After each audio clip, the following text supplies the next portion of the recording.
Two powerful militaries, China and Japan, came close to direct confrontation in the skies over the Western Pacific. Warplanes from both sides locked into a dangerous standoff. And the alarm bells are ringing across the region now. What started out as an aerial encounter near Okinawa Islands has now transformed, exploded into one of the most serious flashpoints in recent years, raising fears that a single miscalculation could trigger a regional disaster. Japan says Chinese fighter jets aimed radar at its aircraft. And Tokyo claims that a Chinese J-15 fighter aircraft directed their fire control radar onto Japanese F-15s twice. A fire control radar lock basically is considered as one of the most threatening acts a military aircraft can carry out, simply because it is largely considered as a precursor to an attack and prompting a targeted aircraft to take evasive action. No damage or injuries were reported in the incident. However, China refuted this claim, instead accusing Japanese jets of provoking its navy northeast of Taiwan. Tokyo dismissed Beijing's version of the events, insisting its self-defense forces acted safely and never interfered with the Chinese naval drills. Listen to this. We have been informed that the Self-Defense Forces aircraft maintained a safe distance while performing its mission to counter airspace violation. Therefore, the Chinese side's claim that the SDF aircraft seriously impeded the safe flight of the Chinese aircraft is unfounded.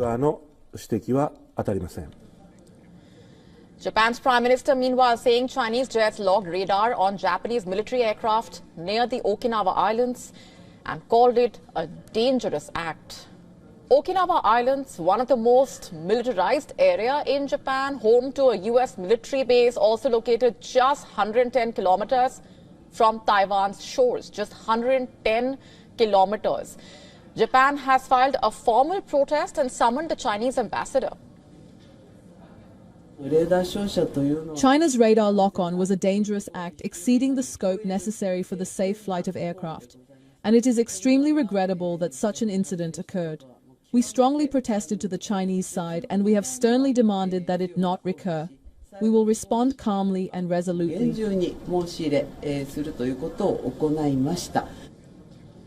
China has rejected the accusation and claims Japan repeatedly approached and disrupted the Chinese Navy during previously announced carrier-based training east of the Miyako Strait.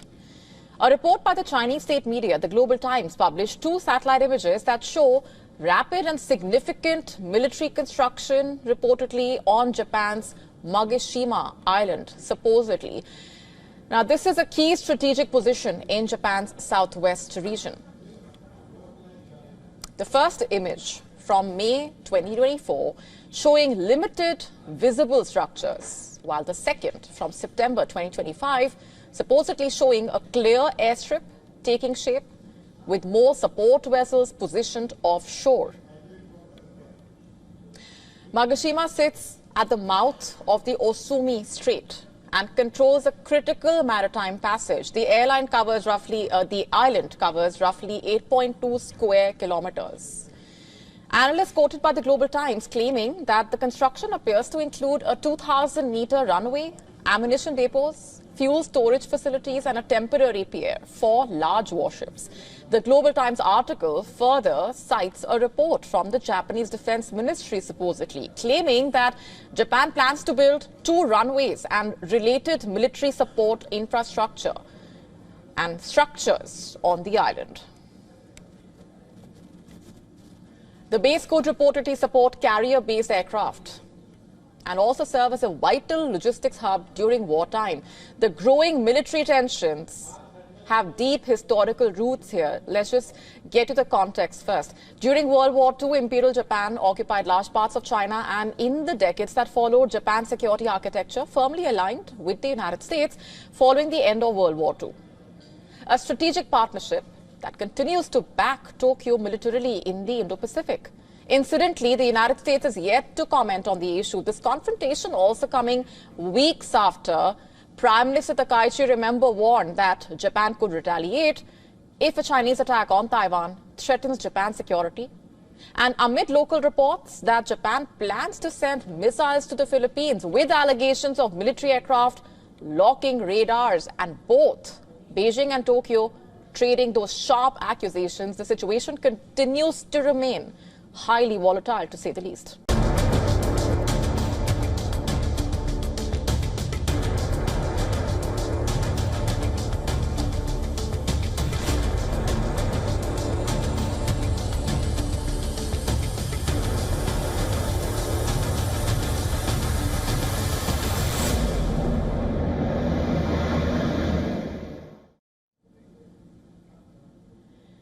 Polymarket, a popular prediction platform, has reignited concerns about the U.S. labor market, warning that layoffs could surpass the Great Recession levels. While bets remain limited, the data is flashing red, raising concern. Let's break it down. Challenger Gray and Christmas reports U.S. employers have announced 1.17 million job cuts so far this year, up 54% from the same period last year. 54%. Also the highest since 2020. November alone saw over 71,000 layoffs, where AI-driven restructuring has fueled over 54,000 layoffs this year. Tariffs also weighing on firms, triggering nearly 8,000 cuts year to date. Despite the pressure, official labor data yet to reflect the strain, driven by temporary declines in California and Texas.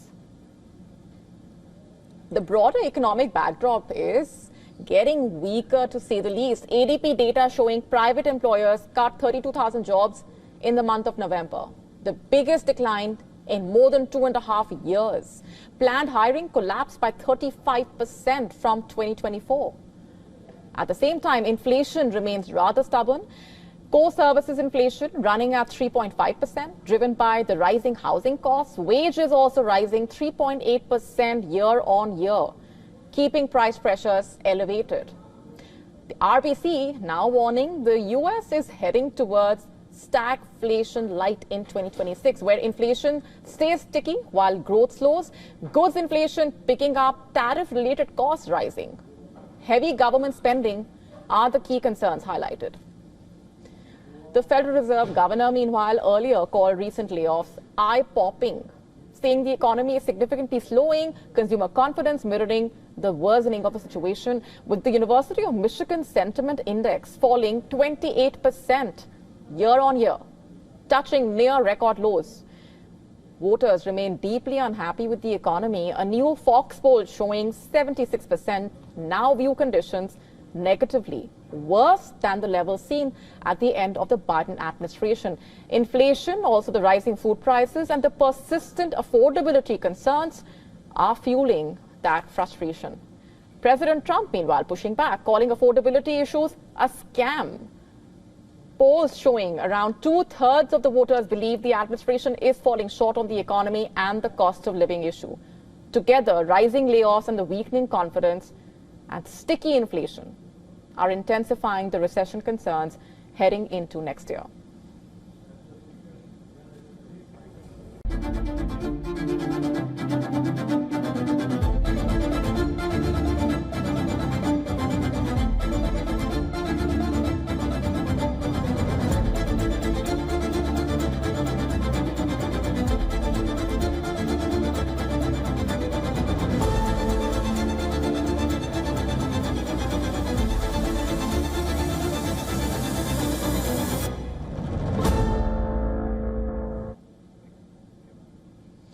Imagine this, it's a Monday, just like today, it's a regular work day, and your leave from work starts tomorrow. Before you start daydreaming about spending time at the beach, or perhaps going skiing, or just taking a staycation, what if the plan actually is to take that leave so that you can sit in front of your laptop and finish that truckload of pending office work? Sounds rather confusing, right? How is that even counted as leave? The basic idea of leave is to switch off from work and not work, right? Isn't that the only supposed rule for taking a leave?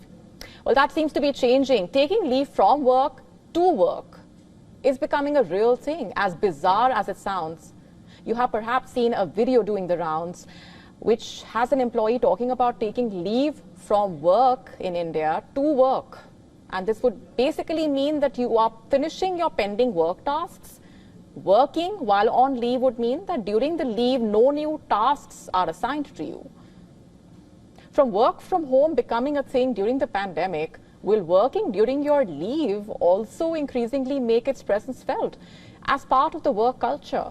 And what does that tell us about the workload or even the work-life balance? And while we speak of work-life balance, how can we not mention a move that has triggered a lot of discussion in India?